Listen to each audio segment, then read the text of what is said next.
say hi? I know, I know. I know.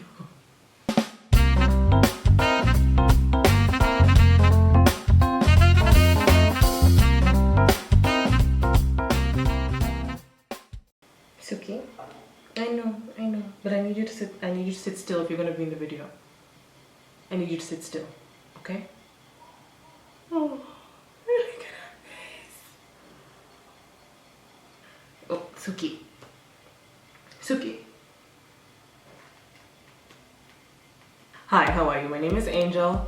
Today's video is things I don't hate, which we agreed I can do monthly. I think it's just easier so that my list doesn't get too long. Incidentally, I feel like I have a longer list than usual.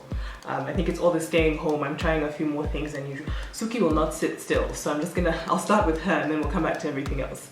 She is, I know. She is among my favorite things ever. How cute. She's a little Maltese mix and I absolutely love her. I know. Okay, so that was Suki and she's among my favorite things. I got her through Daddy Pets, who I will link in the description box. I think she's about maybe 10 weeks now. About 10 weeks now. I do need some advice though, if you are familiar with or you have any idea who I can reach out to for house training, especially potty training, apartment training for the potty for a little one like Suki.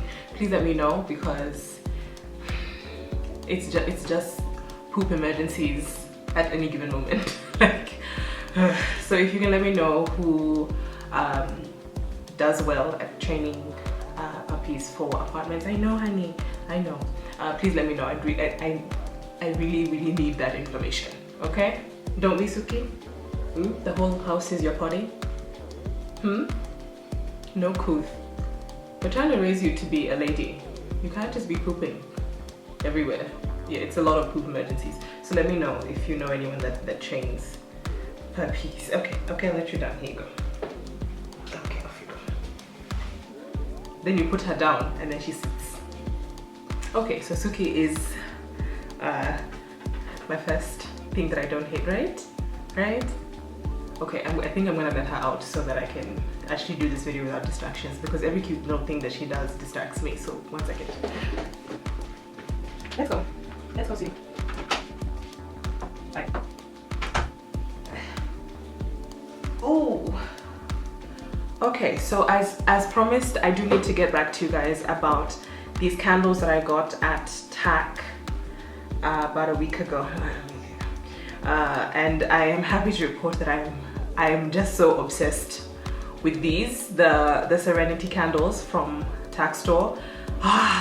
Burn is amazing. They burn quite evenly and all the way around. I haven't had to nudge any of the wax on the ends or on the edges into the wet wax so it can burn evenly. Tick. In terms of throw, I'm amazed. I get very good throw with not that much burn. I don't need it to burn for a whole 2 hours to get it to fill literally my entire apartment, which is very impressive. I feel like it performs really on the level of very high performing Bath & Body Works candles. There are a lot of Bath & Body Works candles that I think can burn a bit soft, like in terms of the throw. You maybe might only get it in a room. Then there are those candles that just fill the entire room. Classics like Mahogany Teak Wood and Vanilla Bean Noel and Champagne Toast. Usually it's the classics that tend to fill a room, or the super sweet ones. I'm not really the biggest fan, but usually those are the most potent of the Bath & Body Works lines, meaning Bath & Body Works and White Barn. This I feel like is performing so far like a high performing Bath & Body Works candle. How many times am I going to say Bath & Body Works? So I'm happy to report that I'm very pleased with these candles. This is already more than, I don't want to tip it so much because it's a lot of wet wax in there. More than halfway gone because I've been burning it obsessively. I love the scent. I haven't really burned much of the gardenia one, but I'm happy to report that I very much enjoy this coconut lime verbena one, which is the one that I was actually feeling a bit iffy about. That's gorgeous. I'm very happy with that one.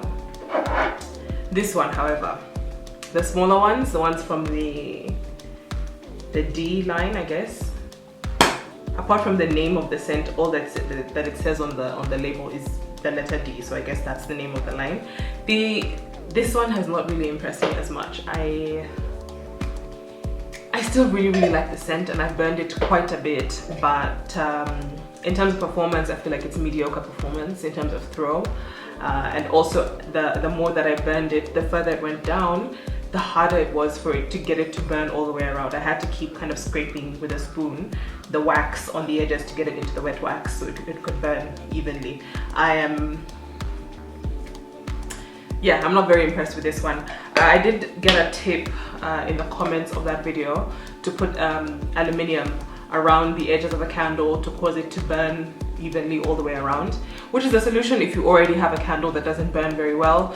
But I really feel like things should be complete in and of themselves. I shouldn't have to help a candle burn. That's ridiculous to me. So that's a good tip if you have the problematic candles, but I'll tell you, not a big fan, would probably not repurchase. I really like the scent though. And then I went online and did some Googles. Well, I checked on Jumia, and it turns out that they have a sea salt and rose variant of this candle.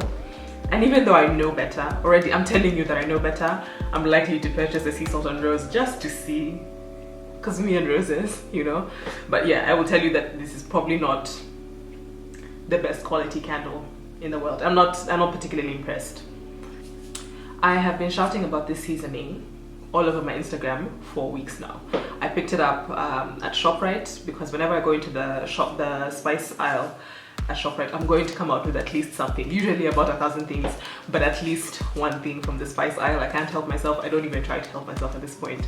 It's like a treat when I go to ShopRite. So I picked this up at ShopRite maybe a month ago, and I'm obsessed. This is the coffee and paprika braai spice. It's a seasoning mix. That's I guess it's supposed to be for barbecue. Braai, my understanding, is barbecue. I don't really barbecue much because I live in an apartment. I don't really eat much red meat, but I'm loving to just shake this over pretty much anything. Over eggs, over a little bit of chicken, over some broccoli, over anything. I love the mix. The coffee is the thing that I thought was the most interesting, and I thought that this was going to be, the coffee part of it was going to be the risky part of the seasoning mix. Like, it could go either way. I found that it went the good way.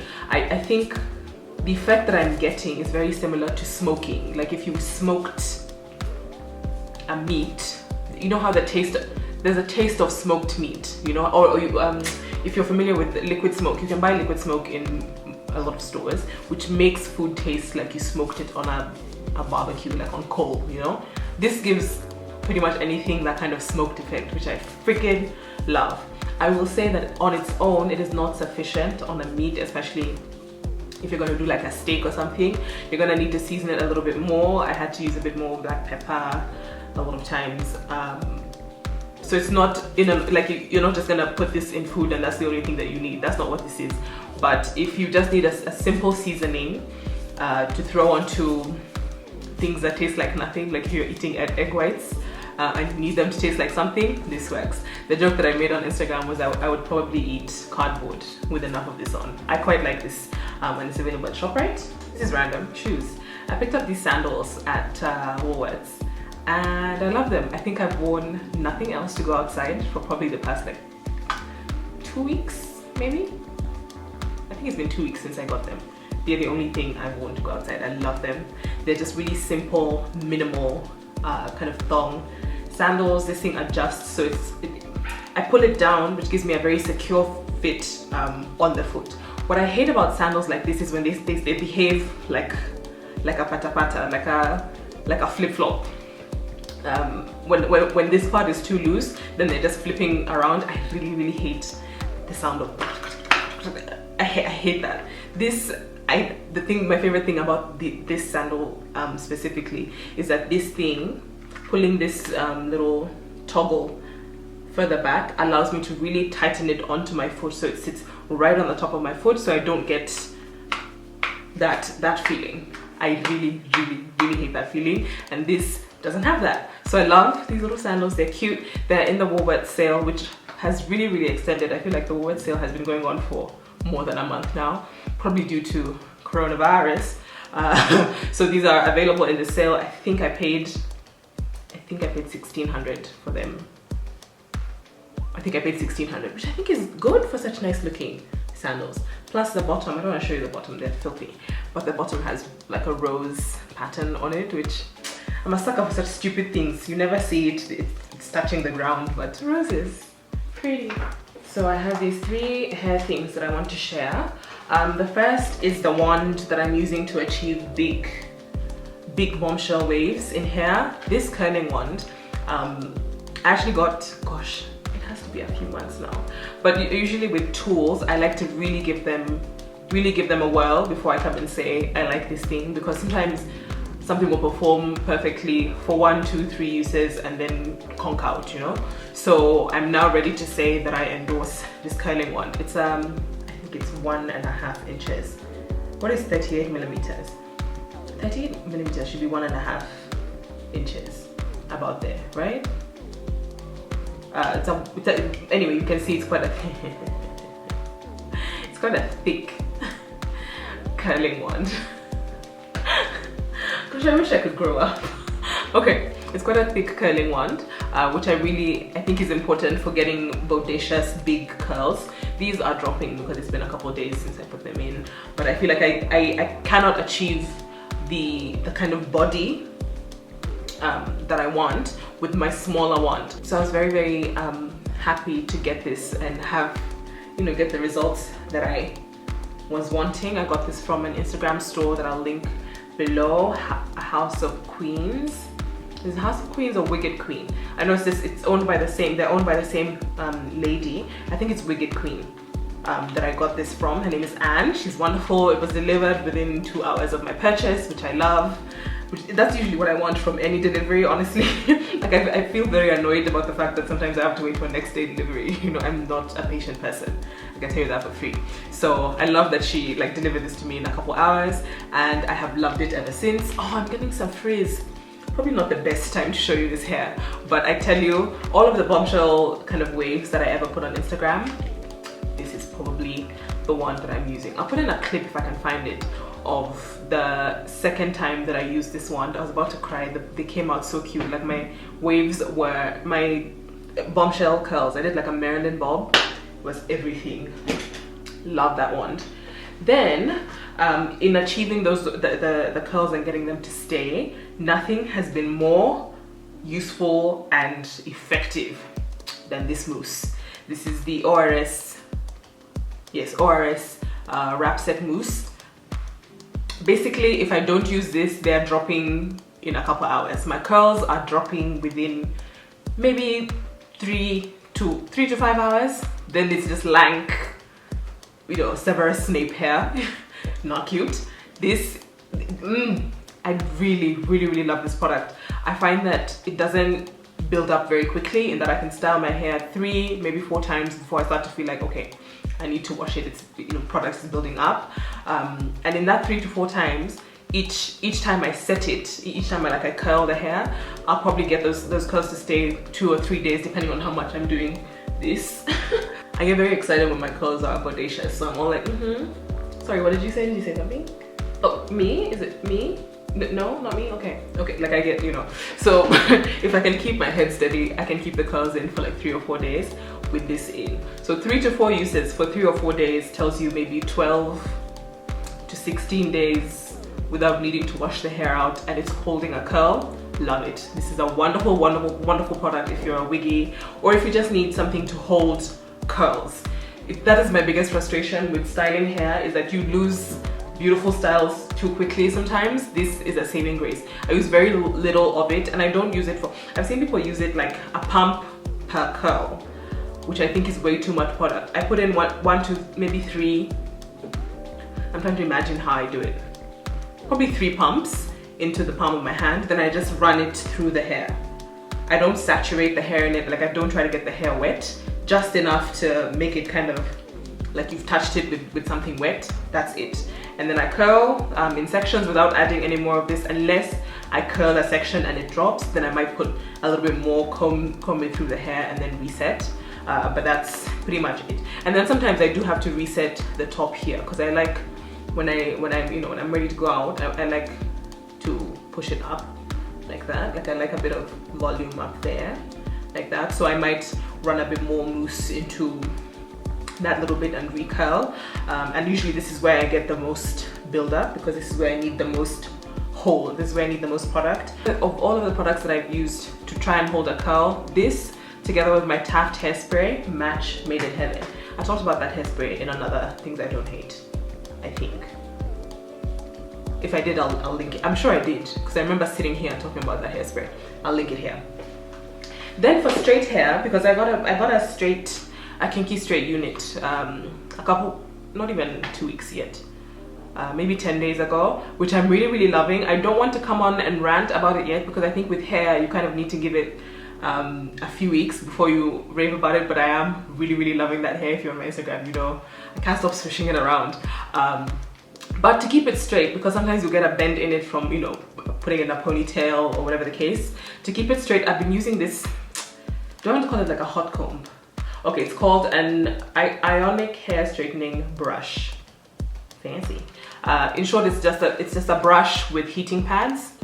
The gray bits you see there are the heating pads. You put it on, it takes like 2-3 minutes to heat up, and then I just brush it through the straight hair, and it takes out any kinks, any bumps that you might have gotten from a ponytail or from putting your hair like back against a car seat or whatever. Any of those bumps that you could get in straight hair, but you want the hair to be properly straight, this brushes them right out. I found it to be the easiest straightening solution for that hair, rather than like blow drying it straight, which I feel like takes too much, not too much, but it takes much more elbow grease than this. Like this, I let it sit, heat up while I maybe do my makeup, and then I just run it through and we're good to go. I really like this. I got this on Jumia maybe a month ago, maybe a month and a half ago. Anyway, so I will link where I got this in the description box. Is there anything else? Oh yes, and I also wanted to recommend a YouTube channel. There's a YouTube channel called Soft White Underbelly, which is this man in LA is profiling people that live kind of on the fringes of society. So prostitutes, pimps, addicts, strippers, like people who really live on the fringes of society, whose stories I think would otherwise have gone unheard. And I am finding it so interesting. Normally my pill is crime TV. If I'm like kind of laying about and I just need something to watch, I'm probably gonna watch some crime TV, but I have been obsessed with that channel. Like I'm finding it so interesting. I think in many ways I'm very disappointed in myself for never having thought much of a lot of the kinds of people that he profiles, and I'm finding myself like finding them so interesting. I'll maybe link a few of my favorite ones, like the ones that I found the most interesting on that channel. But if you're the kind of person that is into studying people, like I find people to be the most interesting subject in the world. Like I just think human nature is so interesting and unpredictable. And if you're that kind of person as well, I think that you would really enjoy Soft White Underbelly. I think what he's trying to do is draw attention to the fact that not everyone is living like a white picket fence life in America, and I think that's very important to talk about. Do you know what I mean? Do you know what I mean? Like, anyway, I'm really enjoying that channel, and if you need something to kill a couple hours, I highly recommend. That is it. I don't think there's anything I haven't spoken about. Yes, that's definitely it. Thank you for watching. I hope that you enjoyed this video. I will be filming again, I think, tomorrow and the next day. So I think we can slowly try and work towards a twice a week schedule, because all we have is time. All I got is time. I mean, Lord knows I ain't got no eyelashes, girl. Anyway, thanks for watching. God bless you. Love you, mean it. Bye.